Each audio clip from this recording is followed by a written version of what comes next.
Systemco est allé à la rencontre de Monsieur Jouve, futur éleveur de chèvres, à Messé, dans le Puy-de-Dôme. Nous l'avons rencontré chez lui afin qu'il nous parle de son projet et plus précisément de son mode de financement, un financement participatif. Reportage.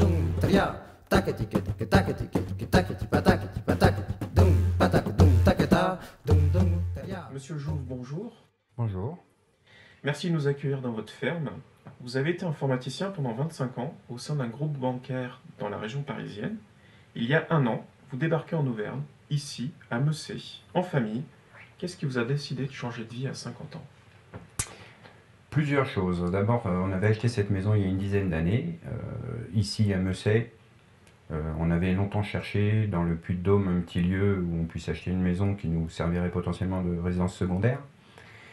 Et puis on a eu un petit peu assez de vivant en région parisienne et on a eu envie du coup de venir transformer cette résidence secondaire en résidence principale. Marre de la région parisienne, voilà, il est connu qu'en région parisienne c'est un rythme de vie assez particulier. Moi j'ai quitté l'entreprise dans laquelle j'étais depuis 25 ans parce que j'adhérais plus vraiment au mode de fonctionnement, au mode de management, etc.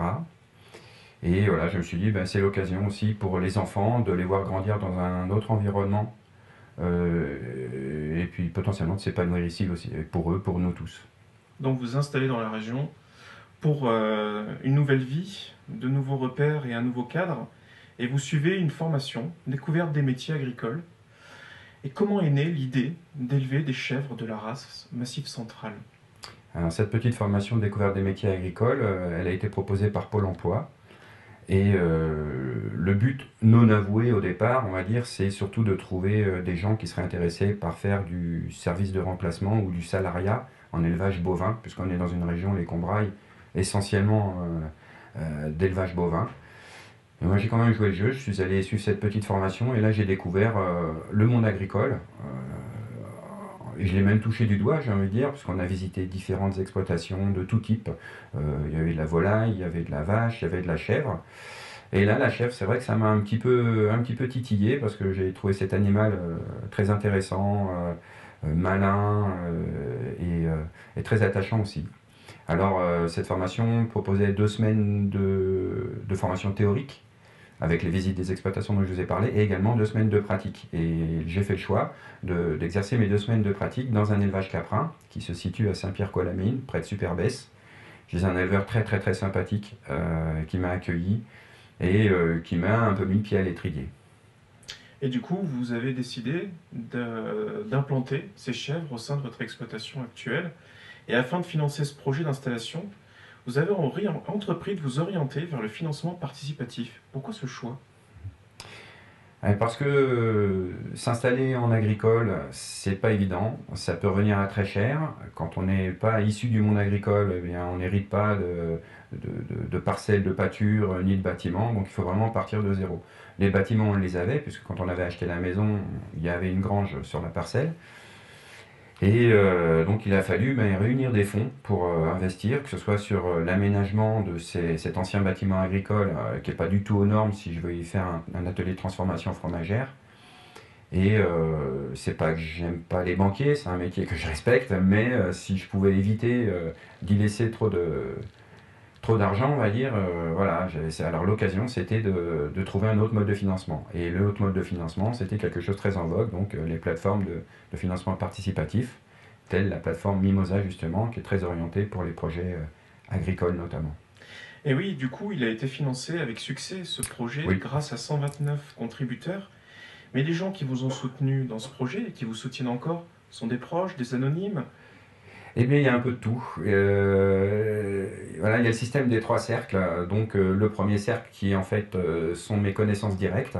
Le second cercle qui sont les connaissances de mes connaissances. Et le troisième cercle qui sont des anonymes qui scrutent comme ça ces plateformes de financement participatif et qui décident d'y participer. Voilà, en l'occurrence, moi, je dirais que j'ai un petit 10% sur les 129 contributeurs.